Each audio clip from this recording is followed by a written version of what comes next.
Assalamualaikum warahmatullahi wabarakatuh. Selamat pagi, salam sejahtera, nama budaya, salam kebajikan. Baik, alhamdulillahirrahmanirrahim. Pagi hari ini kita bertemu di podcast mahasiswa Prodi S1 Manajemen dan dosen jurusan Manajemen. Nah, pada pagi hari ini, di hari Selasa tanggal 9 Agustus tahun 2022, kita akan berbincang bersama seorang mahasiswa yang sudah ada di samping kanan. Siapa dia? Kita akan mendengarkan secara lebih lengkap terkait dengan prestasinya itu apa. Karena podcast hari ini bertemakan meraih prestasi melalui edukasi. Nah, tidak usah berlama-lama, kita langsung saja mendengarkan perkenalan diri dari Gita. Silakan Gita. Oke, terima kasih Ibu. Halo semuanya, perkenalkan nama aku Gita Syahani, teman-teman bisa panggil Gita, dari Prodi S1 Manajemen Universitas Darul Harko, angkatan 2019 dengan NIM C20119066. Tahun ini saya berusia 21 tahun. Oke, baik. Dari mana sih Gita asalnya? Dari Palu, besar dan lahir di Palu. Oke, ternyata orang Palu, teman-teman. Nah, sekarang kita mau tahu nih, Gita ada di sini sesuai dengan tema berprestasi, gitu kan? Berarti ada prestasi yang telah diraih oleh Gita nih. Kita mau tahu banyak prestasi apa sih yang sudah diraih oleh Gita. Tetapi sebelumnya, kalau kita mendengar kata-kata prestasi, tentunya ada prosesnya nih sebelum meraih prestasi. Apa? Ada learningnya. Ya, ada satu journey yang dia sudah rasakan, dia sudah lakukan sebelum dia mendapatkan achievement itu sendiri. Nah, sekarang kita mau tanya dulu nih sama Gita, gimana sih proses belajarnya Gita? Oke Bu, jadi sebenarnya proses belajarku itu sama kan, sama kayak dengan teman-teman yang lagi menonton sekarang itu. Biasanya kalau ada materi atau apa, misalkan kayak mau ujian kan, itu kayak materinya itu saya baca-baca dulu. Jadi kayak misalkan kayak selesai materi itu dikasih, saya baca dulu. Jadi pas nanti mau ujian lagi, baca lagi. Jadi kayak materi apa yang dikasih itu tidak kayak SKS, kayak sistem kubus semalam itu. Karena biasanya itu tidak bisa kan masuk di kepala. Nah, terus juga kalau kayak misalkan kalau mau ikut lomba atau ikut kayak beasiswa itu biasanya kayak cari-cari dulu kan, kira-kira kayak kriteria apa yang dicari, terus kira-kira kayak materinya apa, atau mungkin pertanyaan interviewnya seperti apa. Jadi sebenarnya kayak saya sudah persiapkan jauh-jauh hari sebelum tesnya itu. Terus juga kalau kayak belajarnya kayak biasa, mungkin cuma kayak baca, habis baca terus kayak bacanya kayak sambil pakai suara, jadi kayak semakin gampang diingat. Oke, jadi harus pakai suara tadi ya, biar lebih gampang untuk mengingat gitu ya. Nah, kalau seperti itu gimana nih Gita memotivasi dirinya untuk bisa berprestasi? Jadi sebenarnya karena mungkin efek dari SMA kayak banyak teman-teman yang kompetitif. Jadi kayak mulai dari situ awalnya kan pikir kayak apa ya, kan setelah wisuda kan kayak setelah lulus dari kuliah kan kayak pikir mau kerja di mana. Jadi kayak saya sudah buat beberapa list kayak mau kerja di perusahaan apa saja, dan terus lagi pikirnya kan kayak perusahaan besar itu kan pasti otomatis harus apa ya, yang mendaftar aplikasinya itu kan pasti yang kayak entah dari universitas besar ataupun kayak yang banyak achievementnya. Jadi kayak saya berusaha untuk masuk lewat yang achievement banyak, karena juga sebelumnya kayak ada banyak kayak teman-teman ataupun senior yang saya tahu itu yang masuk di perusahaan bagus itu karena mereka punya banyak achievement. Jadi sebenarnya kayak motivasi utama untuk banyak berprestasi itu karena mau kerja di tempat bagus. Oke, bagus banget ya ternyata ya, bagus motivasinya. Nah, ini perlu untuk kita pelajari lebih lanjut. Nah, sekarang kalau tadi di awal kan dibilang ya, prestasi dari Gita ini adalah lolos IISMA. Nah, IISMA itu apa Gita? Coba dijelaskan. Oke, jadi IISMA itu Indonesian International Students Mobility Awards. Jadi sebenarnya IISMA ini sudah tahun kedua, tahun pertamanya itu 2021 kemarin. Jadi sebenarnya IISMA ini program exchange dari pemerintah Indonesia ya, untuk kayak seluruh mahasiswa Indonesia yang di bawah Kemdikbud kan, kayak intinya selama dia universitas entah swasta ataupun negeri, selama di bawah Kemdikbud Ristek itu bisa daftar. Terus nanti kita kayak exchange-nya hitungannya selama 1 semester itu entah ada yang 3 bulan, 4 bulan atau 6 bulan di luar negeri. Seperti itu. Oke, kita dapat informasi dari mana ini tentang IISMA? Jadi dapat informasi pertama dari teman SMA kan Bu. Itu sebenarnya sebelumnya temanku itu ajak dari tahun kemarin. Itu pas launchingnya IISMA. Cuman kemarin kan baru launching, jadi banyak yang belum tahu. Terus juga saya tahunya itu pas dekat-dekat penutupan pendaftaran. Jadi waktu itu kan kayak kalau dihitung-hitung waktu untuk mempersiapkan kayak misalkan untuk transkrip, tes bahasa Inggris itu tidak cukup. Jadi kayak saya pikirnya oh sudah nanti saja. Dan itu pun waktu saya belum tahu sewah apa program ini. Dan kemudian setelah kayak beberapa bulan akhirnya kayak yang sudah ada penerimanya itu ada seniorku yang dapat, beberapa senior yang dapat. Itu mereka yang kayak itu kan pasti kan postingan story di IG atau kayak upload di feeds. Jadi kan kayak lebih menarik kan, kayak lebih menarik saya untuk daftar IISMA ini. Jadi kayak setelah lebih tertarik lagi akhirnya kayak lebih searching tentang IISMA ini. Jadi akhirnya tahun ini sudah persiapan dari kan dia bukanya sekitar bulan Maret sampai April. Jadi kayak saya persiapannya kayak sudah mulai dari bulan Februari. Jadi memang preparedness ini cukup penting ya. Oke deh. Nah, tentunya pertanyaan kali ini pasti banyak yang mau tahu gitu ya. Ini IISMA proses seleksinya kayak gimana gitu ya, mendaftarnya gimana, persyaratannya apa, gimana sih proses seleksinya, boleh dong diceritain kita. Oke, jadi sebenarnya syaratnya intinya itu minimal semester 3 kalau tidak salah dan maksimal semester 6. Jadi terus juga jangan lupa itu yang bisa daftar itu mahasiswa di universitas yang dibawa ke Mendikbudristek. Jadi kayak misalkan yang kalau kayak IAIN itu yang kayak dibawa Kementerian Agama. Itu belum bisa daftar. Terus juga itu sebenarnya syarat yang pentingnya itu IPK-nya kayak minimal 3,0. Kalau kita berapa? Semester kemarin daftarnya 3,9. Keren. Oke. Terus Terus juga harus bisa berbahasa Inggris. Jadi kayak dibuktikan dengan adanya tes bahasa Inggris, jadi kayak ada hasilnya. Terus cara daftarnya itu sebenarnya gampang, kayak tinggal buka di portal IISMA. Jadi kayak tinggal di situ kayak pokoknya sudah ada kolomnya kan, kayak untuk dokumen apa saja, misalkan yang kayak transkrip nilai atau mungkin yang kayak untuk tes bahasa Inggris pun juga. Nah, terus Bu, kalau masalah tes bahasa Inggris ini itu sebenarnya kemarin ditawarkan ada 3, bisa pilih IELTS, bisa pilih TOEFL, yang IBT, terus dengan yang IBT terus dengan Duolingo English Test. Jadi sebenarnya itu tergantung univ lagi yang kita mau pilih apa. Misalkan kalau kayak kebanyakan universitas yang di Australia dengan yang di Inggris itu hanya membolehkan pilih IELTS atau TOEFL, Duolingo tidak bisa. Sedangkan misalkan kayak universitas kemarin yang di Palatsky itu boleh pakai Duolingo, bisa pakai IELTS ataupun pakai TOEFL. Dan itu pun kayak untuk tesnya itu ada standar minimum. Kayak misalkan kalau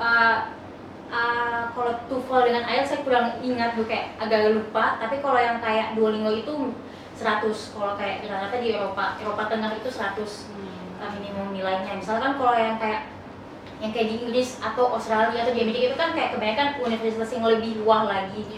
Jadi itu misalkan kayak minimal nilai Duolingo-nya itu kayak ada yang 125, ada yang kayak 115, tergantung universitas lagi. Jadi teman-teman sebelum tes research dulu mau pilih universitas apa, jadi kayak lebih jelas nanti saat pendaftarannya nanti.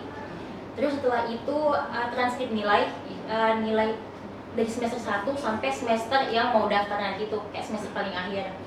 Terus setelah itu kita jawab pertanyaan. Jadi kayak itu ada 4 pertanyaan. Jadi tentu dibuatkan dalam bentuk esai. Itu kayak harus full bahasa Inggris, dan itu sedikit tips kayak teman-teman itu jawabnya tuh harus pakai STAR method. Itu kayak kepanjangannya teman-teman bisa langsung searching di Google. Intinya kayak kalau pertanyaannya itu ada minimal kalau tidak salah 250 kata per pertanyaan. Jadi kayak teman-teman itu harus jawabnya itu secara tepat dan ringkas. Dan jangan lupa kayak harus bisa menarik orang untuk supaya kayak suka kayak dengan pertanyaan kita kan Bu ya, seperti itu. Dan untuk proses seleksi ya Bu ya, proses seleksi itu kemarin sebenarnya ada 2. Yang pertama itu tes tahap pertama yang sebelumnya itu yang kayak transkrip nilai, terus yang kayak pakai tes bahasa Inggris dengan nilai esai. Dan jangan lupa 3-tiganya ini penting, kayak IPK misalkan harus tinggi, kalau nilai bahasa Inggris juga harus tinggi, dan essay itu harus sebagus mungkin untuk jawab. Karena yang kemarin itu daftar ada 7.501 orang. Jadi kayak bayangkan bagaimana cara kayak saya itu harus masuk di dalam yang kayak lolos itu kan otomatis harus harus kerja itu kan harus extra miles kan Bu ya. Dan kemudian kayak setelah itu kan misalkan penutupan tes seleksi pertama, beberapa minggu kemudian itu ada tes wawasan kebangsaan, jadi semuanya itu harus ikut. Sebenarnya kayak pertanyaan itu yang kayak gampang, intinya kayak seputar kayak toleransi dan lain sebagainya, karena kita kan nanti pasti study abroad, jadi harus bisa ya kan ibu kayak toleransi dan sebagainya. Dan setelah beberapa minggu setelah tes wawasan kebangsaan itu, kita ada tes terakhir yaitu wawancara. Jadi sebenarnya kayak misalkan siang ini diumumkan yang lolos, terus kayak hari itu juga dikasih batas waktu untuk isi CV. Isi CV di portal ISMA. Setelah itu pas malamnya lagi muncul jadwal langsung. Dan itu kalau tidak salah hari Sabtu, terus besoknya minggunya saya langsung dapat itu jadwalku. Itu kayak di bulan puasa kan langsung ada jadwalnya. Terus di situ ada juga sedikit bocoran dari awardees tahun lalu kayak senior yang sudah lolos, itu pertanyaan wawancaranya paling kayak seputar pengenalan diri atau kayak tentang esai kan. Jadi kayak intinya pelajari esai aja karena pertanyaannya tidak jauh-jauh dari situ. Terus juga itu wawancaranya full English, teman-teman jangan sampai terpeleset di sana. Dan durasinya itu kurang lebih 30 menit seperti itu. Cukup lama ya. Dan sebenarnya kalau dari cerita Gita tadi, sebenarnya prosesnya ini cukup cepat ya. Cukup cepat, tetapi di awal tadi pesannya Gita bahwa preparing ini sangat penting gitu. Karena proses seleksinya ini saja ya, proses tesnya ini cukup singkat gitu ya, dengan pengumuman yang juga cukup cepat juga ya tadi ya. Nah, kalau itu kenapa sih tertarik harus di ISMA gitu? Kenapa dari sekian banyak nih? Jadi sebenarnya ikut program exchange begini bukan satu kali, bukan ISMA sudah kayak itu kalau tidak salah sudah 3 kali ditangkap ISMA. Yang pertama lupa Global Youth itu pernah daftar tapi kayak belum lolos. Terus juga sebelumnya pernah ikut kan punya teman yang lolos belajar kedokteran S1 di Turki kan. Itu kan ada beasiswanya kayak fully funded. Itu Turkiye Burslari, pokoknya itulah. Itu sebenarnya sebelumnya juga daftar tapi belum lolos kayak seperti itu. Jadi kayak sudah ada bekal kayak dari kegagalan dari tes-tes sebelumnya. Jadi akhirnya menurutku juga dari semua program exchange ini ISMA ini yang paling menurutku yang paling terjamin sih Bu. Karena kayak jelas ini kan dari pemerintah. Ini kan kerjasama pemerintah dengan LPDP. Jadi kayak pasti alurnya dengan kayak sistemnya itu pasti jelas. Jadi kayak menurutku ini yang paling wah. Ini kan tadi dari perkataan Gita, di ISMA ini ada kata kuncinya ya, exchange student. Kalau gitu ke negara mana nih? Jadi ke Republik Ceko. Oke, keren ya, ke Ceko. Gimana nih, Ceko itu negara seperti apa gitu? Sebenarnya Ceko sebelumnya pernah dengar kan kayak Republik Ceko, kayak ibu kotanya kan Praha. Cuman untuk deep research-nya itu nanti pas ISMA ini kan Bu. Jadi sebenarnya ternyata kayak banyak fakta menarik tentang Republik Ceko ini. Misalkan yang pertama, mereka ini mayoritasnya itu tidak beragama, kayak ateis ya. Dan terus mereka itu kayak pengonsumsi bir paling besar di dunia. Jadi kayak misalkan kayak dengar dari awardees tahun lalu kayak itu lebih mahal beli air mineral daripada beli bir.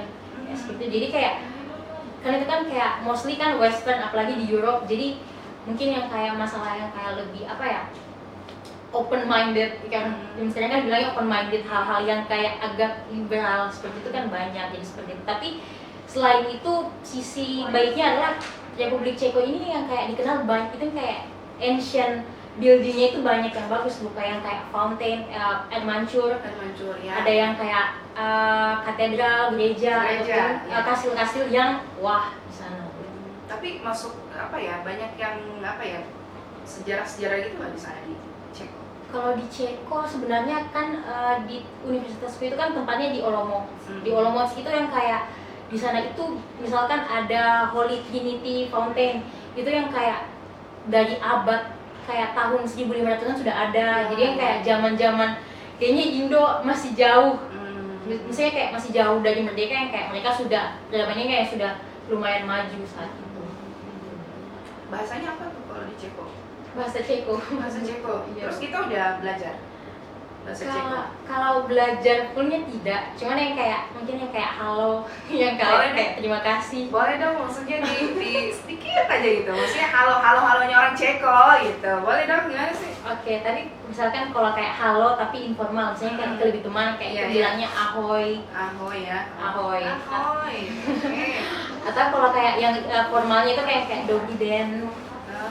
Kalau kayak terima kasih dekuji seperti itu. Atau yang kayak no itu ne, atau Ne. yes itu ano.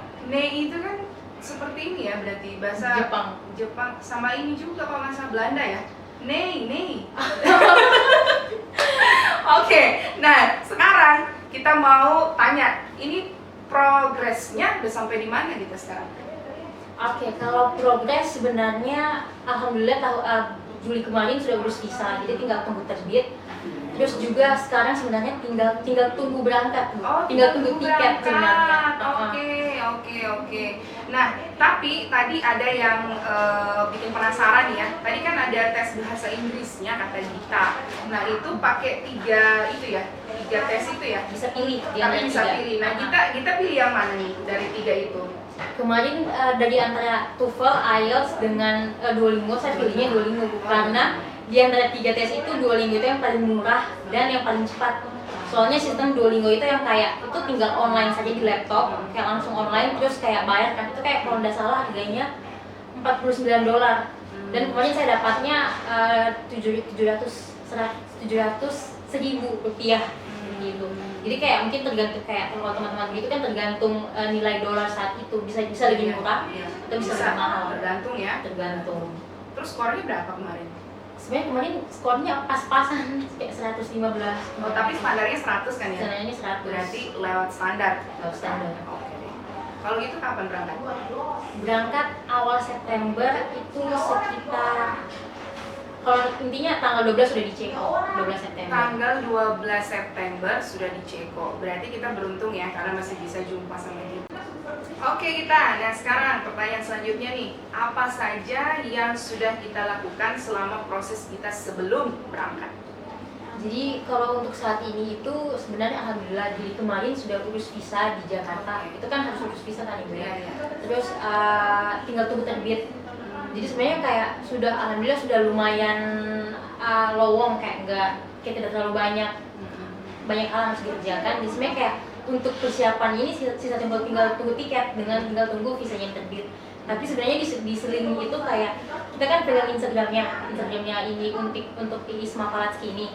Jadi kayak sudah mulai kayak mau upload kayak info awardis, kayak fun fact dan lain sebagainya. Terus juga ada kayak beberapa challenge dari Isma. Oke. Gitu. Nah kalau dari Universitas Tadulako itu ada berapa orang sih nanti yang akan berangkat? Kalau yang dari tahun ini itu ada 2, saya sendiri dengan Dian ini dia Fakultas Kesehatan Masyarakat, terus Kesmas, terus nanti dia berangkatnya di Szeged itu di Hungari. Dan itu apa? Barengan kalian di September atau beda bulan? Beda Bu. Kalau Dian itu berangkatnya akhir Agustus ini. Oh, lebih cepat ya? Lebih cepat. Terus kalau saya kan kayak seminggu setelah dari Dian. Baru berangkat ya. Oke deh. Nah, kalau sesampainya nih di Ceko sana, apa yang mau kita lakukan? Pertama kali. Oke, sebenarnya jadi pertama kali kan ternyata kan nanti kalau dari bandara kan dari Jakarta kan nanti juga. Itu kayak transit di Dubai dulu. Oh, Dubai. Habis itu ya. Dari Dubai, habis dari Dubai kita kan langsung ke otomatis kan ibu kotanya, pasti kan ke Praha dulu. Habis dari Praha itu butuh 3-4 jam untuk ke Olomouc nanti, yang kayak ke tempatku nanti itu kayak harus naik bis, jadi nanti kurang lebih 25 jam perjalanannya dan 16 jam di pesawat seperti itu. Dan hal pertama adalah check-in dormitory, check-in asrama. Hal pertama yang pasti akan dilakukan di sana. Terus setelah itu? Dan setelah itu paling kayak mungkin jalan-jalan sedikit, kayak lihat lingkungan kan Ibu. Terus mungkin persiapan untuk mungkin kayak ke univ kan, kayak urus kayak student card dan urus beberapa berkas-berkas untuk persiapan kuliah nanti. Kalau di Ceko sendiri nanti Gita kesananya apa memang cuma sendiri satu orang atau dari seluruh Indonesia? Karena ini kan dari kementerian ya, atau dari seluruh Indonesia itu banyak juga yang kesana. Kalau dari yang mau ke Pelatski nanti itu kurang lebih ada 20 mahasiswa Indonesia yang seluruh Indonesia yang lolos di Pelatski ini. Jadi nanti kita kayak ketemunya sama-sama ketemu, titik kumpulnya itu di Soekarno-Hatta, Bandara Soekarno-Hatta. Tapi sebenarnya kalau dari himbauan IISMA itu Bu, jadi kayak maksimal 3 hari sebelum berangkat itu sudah ada di Jakarta. Jadi kayak bisa dikumpul dulu, mungkin briefing dulu, jadi nanti kayak berangkatnya sama-sama. Oke. Berarti kalau di Ceko nanti kita tinggalnya di mana? Di asrama mahasiswa kah atau? Sebenarnya harusnya di asrama mahasiswa, karena tahun lalu di asrama mahasiswa.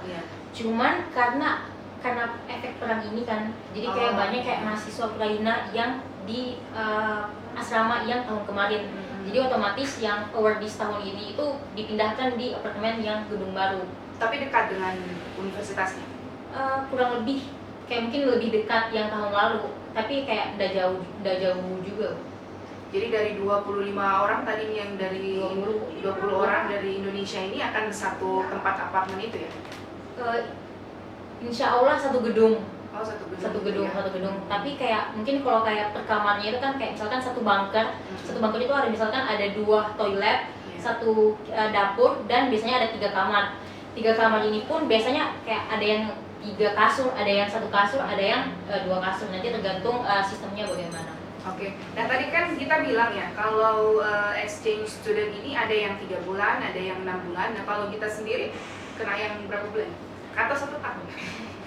Kalau yang di Pelatski itu berarti kan dari September sampai akademik periodnya itu 13 September sampai 31 Januari.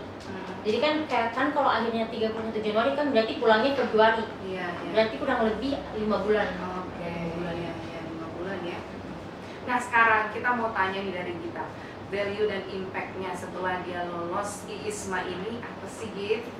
Oke, jadi kalau kayak value-nya berarti lebih ke lebih menambah networking kan Ibu. Kan otomatis kan sekarang ini kayak dari awal dari lolos kemarin sudah bikin grup sama teman-teman se-Indo yang lolos di Pelatski. Jadi kayak lebih banyak sharing juga. Kita juga sudah berapa kali virtual meeting kan sama teman-teman. Terus juga dapat, of course, karena ini kan pasti belajarnya di sana itu lintas jurusan. Jadi otomatis kayak jadi lebih well rounded. Jadi lebih kayak ilmu yang didapat itu bukan hanya ilmu yang jurusan yang kayak ada di Indo, tapi di luar juga. Jadi kayak lebih banyak knowledge ataupun insightful yang saya dapat. Terus kalau impact sebenarnya lebih dapat exposure gitu kan. Sebenarnya yang kayak dapat exposure yang kayak menurutku yang ini juga sangat-sangat memperbaiki CV sebenarnya. Jadi kayak untuk daftar misalkan setelah program ini nanti kayak misalkan mau daftar kerja atau beasiswa ataupun apapun itu mungkin lebih licin jalan masuknya.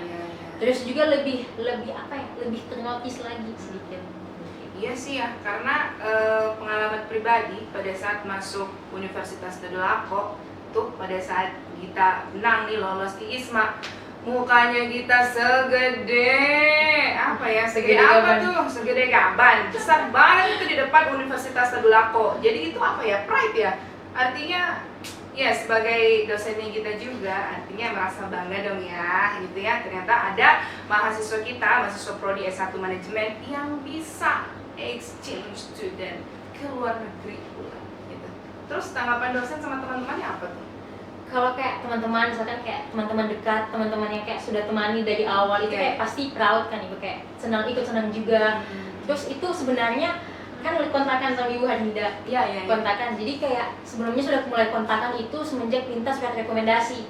Itu kan kayak untuk mau daftarnya kemarin di tahap pertama itu kan butuh surat rekomendasi. Nah jadi itu sudah kayak mulai kontakan, terus sudah jadi Ibu Hanida sempat tanya, itu pengumumannya kapan? Itu kemarin kan 14 Mei, jadi pas 14 Mei malamnya langsung di chat. Itu pas-pas kayak beberapa menit setelah pengumuman dan alhamdulillah lolos. Alhamdulillah ya. Jadi artinya semua positif nih ya Semua tanggapannya ya. Nggak ada yang negatif ya, nggak ada yang julida ya guys ya, nggak ada ya. Oke. Nah kalau tadi kan kita bilang udah chatting sama Ibu Harnida. Ibu Harnida ini kan koordinator program studi S1 manajemen ya. Kalau kita sendiri merasakan apa ya, dukungan gitu ya, dukungan dari prodi, dari jurusan, dari fakultas itu seperti apa gitu? Itu sangat menurutku setelah lolos ini kayak semakin lebih dibantu. Misalkan kayak kemarin di prodi ternyata ada bantuan kayak misalkan skripsi itu bisa direkognisi sebagai nanti kayak tugas akhir itu nanti bisa buat laporan tentang mata kuliah nanti yang di Palaski nanti. Jadi itu sebenarnya kayak sangat-sangat membantu, itu mempercepat masa studi. Terus juga dosen-dosen kayak semakin apa ya, yang kayak beberapa dosen itu kayak sampai japri yang kayak semangat, selamat dan lain sebagainya. Terus kalau di fakultas kemarin saya alhamdulillah proposalku diterima. Itu kan proposal dana yang keluar selama urus ISMA ini. ISMA ya. Nah, itu kan tadi prodi, jurusan dan juga fakultas. Nah, kalau dari universitas gimana gitu? Kalau dari tingkat universitas sebenarnya kayak yang pertama dari International Office Untar, iya, kayak IO ya. IO, sebenarnya kayak alhamdulillah sekali, kayak dibantu sekali. Gue kayak dari awal pertama itu sudah dikumpul betul-betul yang dibantu, yang sampai yang bahkan sebenarnya baliho kemarin itu IO yang pasang. Oke. Kayak benar-benar dibantu sampai yang kayak di tahap kayak pemotongan UKT. SK dari rektor itu dari pihak IO. Kayak betul-betul yang kayak betul-betul dibantu, kayak oh my god, kayak betul dibantu. Terus juga kalau yang kayak sampai yang kemarin kan urus visa di Jakarta itu kalau untuk transportasinya tidak di cover oleh ISMA, tapi biaya visanya di cover. Dan itu untuk transportasinya kan otomatis kan mahal kan Ibu ya. Jadi kayak kemarin saya buat proposal, saya dengan Dian buat proposal di rektorat dan alhamdulillah diterima. Oke. Nah sekarang kita mau tanya lebih personal nih ya ke Gita. Git, tanggapan orang tua tuh gimana pada saat Gita lolos di ISMA? Bangga pasti ya? Jadi sebenarnya ini ada dua kubu sebenarnya di kubu. Oke, ya dua kubunya itu gimana? Sebenarnya kalau papaku itu yang kayak yang tipe yang kayak dukung semuanya, yang kayak ikut kayak misalkan yang kayak pencalonan BEM kemarin itu dibantu, itu kayak sangat-sangat didukung. Kayak terus juga kalau exchange begini didukung. Tapi meanwhile mamaku itu yang kayak tapi setelah ikut ini masa studimu tidak terganggu dan sebenarnya itu kan ini kan topik malam sebelum tahu kalau bisa dibantu. Itu kan yang dari prodi. Jadi kayak saya juga langsung kayak kepikiran kayak aduh iya ya gimana kuliahku nanti kan otomatis kan di sana kan 6 bulan jadi kira-kira nanti mungkin jadi lebih lambat lah atau apa, tapi alhamdulillah tidak. Jadi kayak setelah ketemu sama Ibu Harnida, setelah kayak kita bahas kayak konversi kayak rekognisi dan lain sebagainya, alhamdulillah aman ya, jadi lebih tercerahkan ya. Gitu ya, artinya dua kubu ini menjadi satu dong. Alhamdulillah sudah jadi satu. Jadi saling mendukung tentunya ya. Nah sekarang kalau sudah alhamdulillah tadi jelas masalah bisa direkognisi. Setelah orang tua tahu seperti itu, gimana tuh? Artinya makin mendukung Gita lagi nih, berarti untuk menuju ke Ceko. Sangat-sangat dukung. Kayak misalkan kemarin saja pas urus visa, saya ditemani mama. Jadi setelah tahu ini kan, jadi kayak semakin didukung kayak ibu. Seperti itu. Berarti tidak hanya dukungan seperti itu ya, pastinya tentunya orang tuanya akan selalu mendoakan anaknya ya. Tidak hanya di sini, tapi sampai ke Ceko, sampai balik lagi ke Indonesia, khususnya ke Palu, gitu ya. Nah sekarang kalau kita sudah selesai dari sana, pas baliknya ke sini, apa yang mau dilakukan sama kita? Kalau pulang, pasti yang pertama itu kumpul semua nota ataupun kayak apa ya, payment receipt, payment receipt, pokoknya semua kayak invoice dan lain sebagainya itu karena itu diminta ISMA. Memang kayak mereka sudah disclaimer sejak awal, siapkan map plastik kan, itu kan nanti mau diaudit, jadi kayak harus ada bukti-bukti fisik dan soft file-nya itu harus ada. Dan pasti ke kampus kan, kayak buat laporan untuk mengganti skripsi nanti. Gitu. Nah ini kita penasaran juga nih, kira-kira Gita nih sebelum ISMA dia lolos, pernah ikut kegiatan apa lagi sih? Sebenarnya ini haruskah saya mention dari SMA? Sebenarnya ada banyak sekali. Sebenarnya kayak kalau kayak dihitung-hitung kayak dari SMA saya sudah ikut kayak organisasi misalkan kayak OSIS, pernah ikut OSN ekonomi, itu alhamdulillah dapat tingkat 5 kota Olimpiade ya. OSN. Terus juga setelah kuliah ini sempat 1 tahun itu yang kayak beradaptasi kan pasti kan beda antara SMA dengan kuliah. Jadi setelah beradaptasi mulai ikut lomba, kemarin ikut Kanigara German English Test, alhamdulillah dapat medali perunggu. Kemudian juga kemarin ikut business plan competitionnya HMM, alhamdulillah dapat peringkat 4 waktu itu. Dan kemudian sebenarnya kemarin ini Bu, ada NUDC tingkat fakultas kemarin, saya ikut kemarin, alhamdulillah masuk 8 besar. Tapi finalnya kan tes finalnya itu kan di pasca sarjana Unpad. Waktu itu saya mengundurkan diri karena gejala COVID. Yang kayak yang sudah parah, yang kayak tidak bisa bangun dari kasur, jadi kayak sayang ya. Kemarin berpeluang pasti itu ya. Dan alhamdulillah juga kayak dapat beasiswa Bank Indonesia 2 periode. Terus juga dapat beasiswa XL Future Leaders angkatan 10 ini yang kayaknya masih jalan. Ternyata ketahuan ya, bukan cuma satu prestasi nih, tapi banyak sekali prestasi yang sudah didapatkan sama Gita. Bahkan mulai dari SMA ya Gita ya, dari SMA sampai ke proses perkuliahan ini juga kita begitu banyak sekali mengikuti peluang-peluang kayak tadi itu banyak sekali ya, belum lagi beasiswa yang sudah kita dapatkan gitu. Nah sekarang ini kan kita selalu berpartisipasi ya, ikut kegiatan-kegiatan, berprestasi pula, dapat beasiswa pula. Gimana sih, kasih pesan dong untuk teman-temannya di luar sana yang sedang menonton.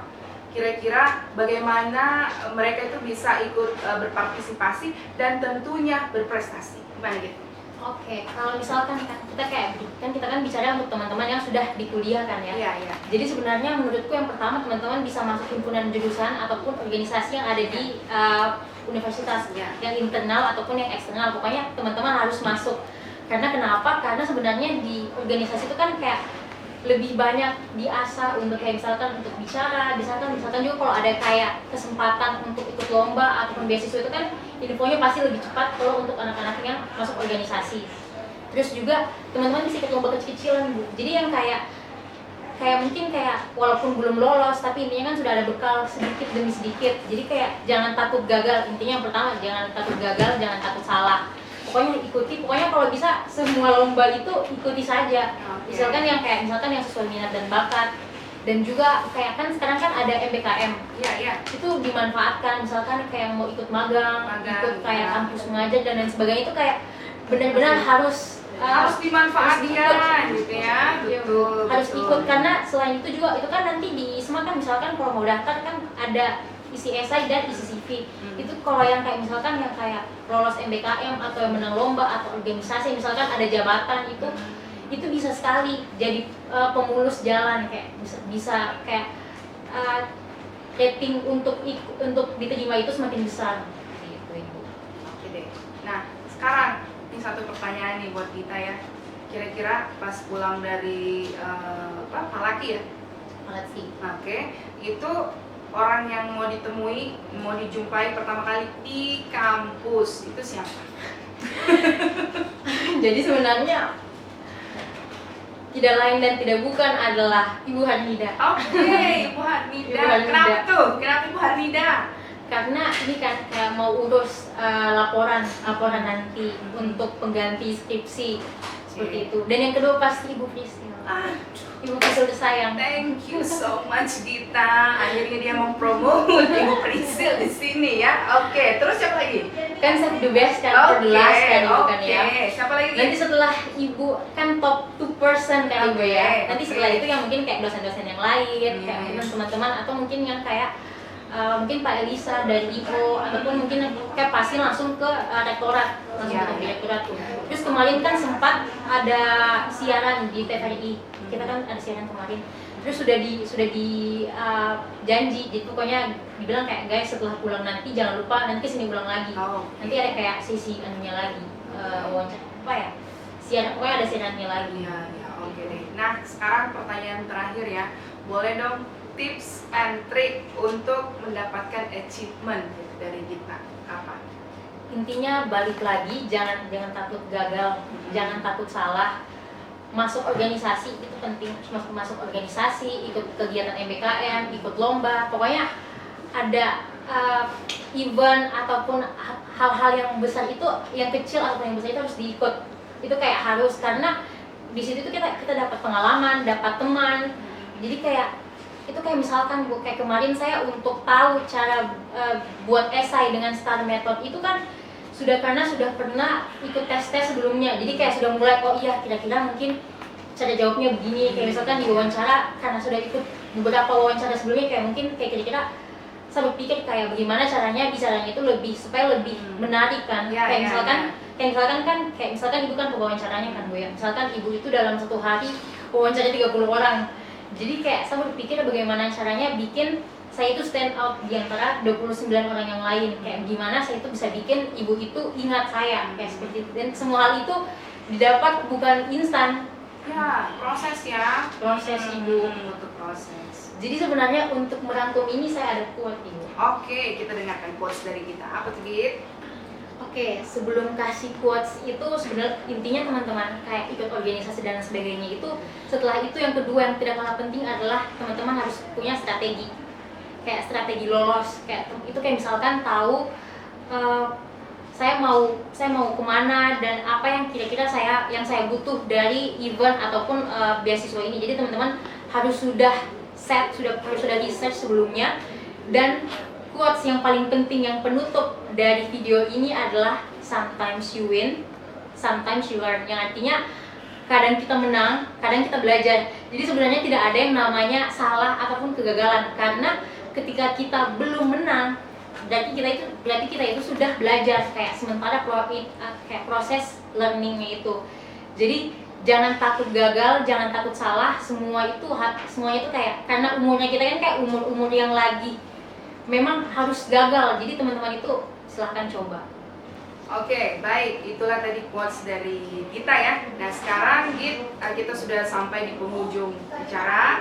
Artinya kita semua sama-sama mendoakan kita ya, semua prosesnya ini lancar. Baik dari sekarang sebelum menuju ke Ceko, dari Ceko sampai balik lagi ke Fakultas Ekonomi dan Bisnis kita tercinta ini tanpa kurang satu apapun, dan tentunya memberikan input nanti yang terbaik gitu ya di universitas kita tercinta ini. Oke, sekian, sampai jumpa di podcast berikutnya. Assalamualaikum warahmatullahi wabarakatuh.